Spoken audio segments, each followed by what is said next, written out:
Dear students, आज की video आपके लिए बहुत ज़्यादा इंपॉर्टेंट है क्योंकि इसमें आप वर्ड प्रॉब्लम्स को डिस्कस करने वाले हैं। क्वेश्चन 1 में आपसे कहता है Rowena walks 2 kilometre at an average speed of x kilometre per our.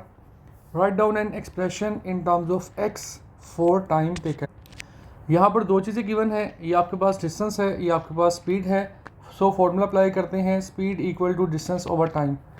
अब यहाँ से अगर आप टाइम को सब्जेक्ट बनाते हैं तो आपके पास डिस्टेंस ओवर स्पीड आएगा। डिस्टेंस की वैल्यू आपके पास 2 है और स्पीड आपके पास x है। So 2 over x is the answer. Second part में कहता है कि then she walks 3 kilometre at an average speed of x-1। अब यहाँ पर आपके पास जो डिस्टेंस है वो 3 है, स्पीड आपके पास x-1 है। सो यहाँ से आपने इस पाथ के लिए टाइम फाइंड किया। The total time taken to walk the 5 kilometre is 2 hours. अब यहाँ से ना आपने इक्वेशन बनाने की कोशिश करनी है इन टर्म्स ऑफ x, ताकि आप इस चीज़ को प्रूव कर सकें। लेकिन अब पॉइंट ये है कि यहाँ पर अगर हम देखते हैं फर्स्ट पाथ में हमारे पास 2 किलोमीटर थे, देन 3 थे, टोटल ऐड कर दिया 5 आ गए। इससे हमारे पास x की फॉर्म में इक्वेशन तो नहीं बनती। अब एक और चीज़ ट्राई करते हैं कि फ़र्स्ट पाथ में हमारे पास टाइम 1 था, सेकंड पाथ में टाइम 2 था। अगर हम इन दोनों को ऐडअप कर देते हैं तो हमारे पास आंसर आने वाला है 2 आवर्स। ठीक है, टोटल जर्नी कवर करने के लिए हमारे पास टाइम 1 प्लस टाइम 2, इन दोनों को अगर हम ऐड कर देते हैं तो हमारे पास आंसर आने वाला है 2 आवर्स। सो यही टेक्निक अप्लाई करते हुए हमने दोनों टाइम्स को ऐड कर दिया। This is your T1, this is your T2। Add करने के बाद 2 आवर्स आ गया। अब यहाँ पर जब फ्रैक्शंस इन्वॉल्व होते हैं तो आप दो काम करते हैं। एक टेक्निक आप ये करते हैं कि आप एलसीएम अप्लाई कर देते हैं।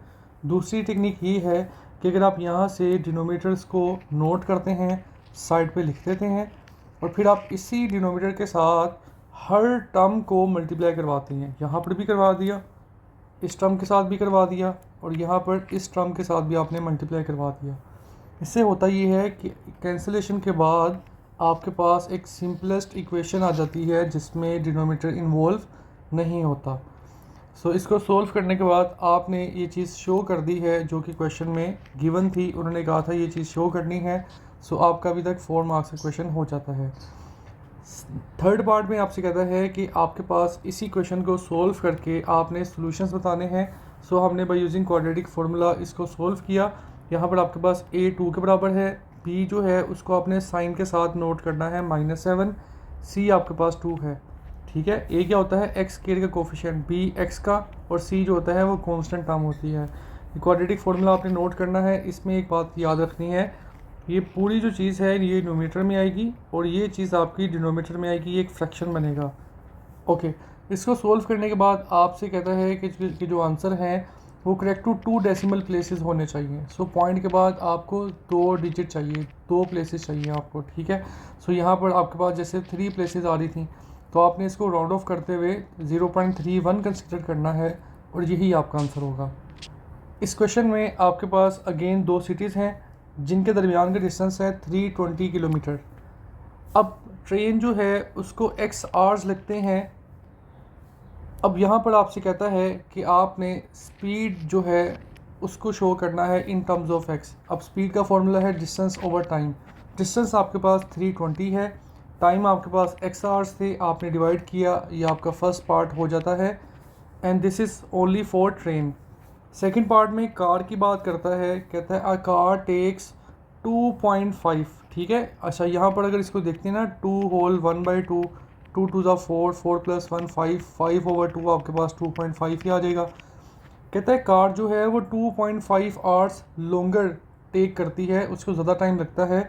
सो अगर यहाँ पर ट्रेन के लिए x आवर्स थे तो कार की जब बात करेंगे तो यहाँ पर हम टाइम में x + 2.5 कर देंगे क्योंकि इसको 2.5 आवर्स ज़्यादा रिक्वायर्ड हैं। फिर आपसे कहता है the average speed of train is. अब ये बात को समझिए, बड़ी अच्छी टेक्निक है कि जब भी आपने इक्वेशन बनानी होती है तो आपने वर्ड्स को देखना होता है। इसका मतलब होता है इक्वल। स्पीड ऑफ ट्रेन जो है वो इक्वल है, किसके इक्वल है, 80 kilometre greater than average speed of the car.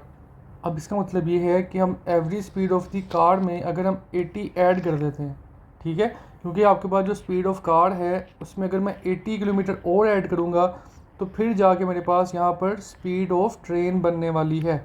सो यहाँ पर इसी टेक्निक को यूज़ करते हुए हमने स्पीड ऑफ कार में 80 ऐड कर दिया और यहाँ से हमारे पास एक इक्वेशन बन जाती है। ठीक है, ये स्पीड ऑफ ट्रेन थी और यहाँ पर स्पीड ऑफ कार थी। स्पीड ऑफ कार में जब हम 80 ऐड कर देते हैं तो फिर जाके इक्वल आता है स्पीड ऑफ ट्रेन के। अगेन यहाँ पर आपके पास दो चीज़ें थी, x था और x प्लस 2.5 था। अगर आप इसका पैकेट बनाकर यहाँ पर इस तरह से हर टर्म से मल्टीप्लाई करवाते हैं तो आफ्टर कैंसिलेशन आपके पास ये वाली फॉर्म आ जाएगी।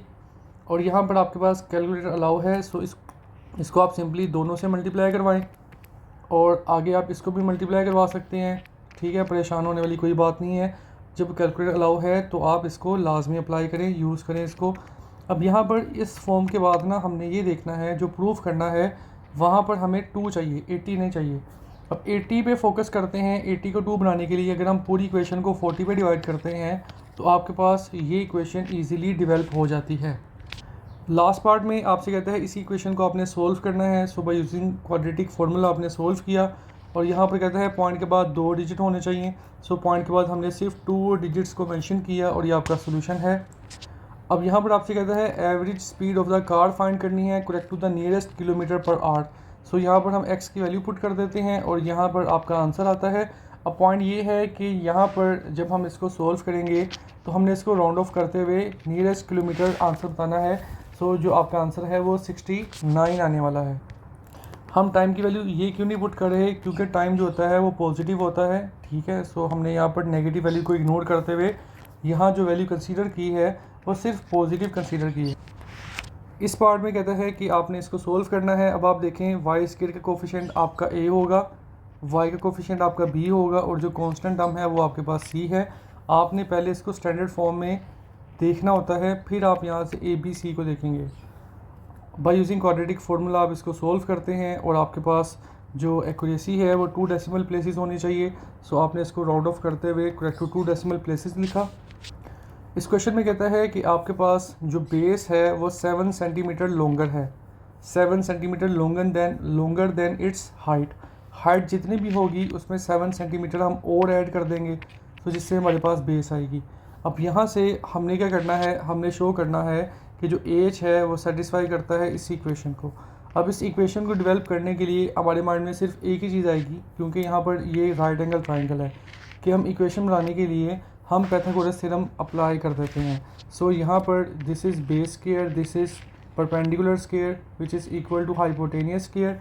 सो यहाँ पर हमने इस स्क्वायर को ओपन किया। स्क्वायर को ओपन करने के लिए हमारे पास फॉर्मूला होता है a plus B whole square which is equal to a square plus 2ab plus b का होल स्क्वायर। ओके, हमने यहाँ पर इसको फॉर्मूले को ओपन कर दिया और देन हमने इसको सोल्व करते हुए यहाँ तक पहुँचे। फिर हमने देखा कि यहाँ पर सिर्फ हमें 8 स्क्वायर चाहिए, तो पूरी इक्वेशन को 2 पे डिवाइड कर दिया, जिससे हमने ये चीज़ प्रूफ कर दी। सेकंड पार्ट में हमने इसी इक्वेशन को सोल्व किया with the help of quadratic formula, और जिससे आपके पास ये सोल्यूशन आ जाते हैं। और यहाँ पर जो एक्यूरेसी है वो करेक्ट टू 1 डेसिमल प्लेसेस है। सो हमने इसको राउंड ऑफ करते हुए करेक्ट टू 1 डेसिमल प्लेस लिख दिया। ये आपके पास एक बड़ा ही इंटरेस्टिंग केस बन जाता है। इसमें आपसे कहता है कि आपके पास एरिया जो है वो इन्वॉल्व है। ये आपके पास एक ट्रापेजियम थी और आपके पास लेंथ गिवन थी 15x। फिर आपसे कहता है परपेंडिकुलर डिस्टेंस, बेसिकली हाइट की बात करता है कि एक वर्टेक्स से अगर हम अपोजिट साइड तक बिल्कुल स्ट्रेट मूव करते हैं, शॉर्टेस्ट डिस्टेंस की बात करते हैं, तो ये आपके पास हाइट होती है। इस परपेंडिकुलर डिस्टेंस की जब हम बात करेंगे तो यहाँ पर आपसे कहता है this is 3 centimetre less than the length of A B की लेंथ x थी, इससे 3 सेंटीमीटर लेस है। सो इसकी लेंथ में से 3 सेंटीमीटर हमने लेस किया, माइनस किया, सो हमारे पास परपेंडिकुलर डिस्टेंस आ जाता है।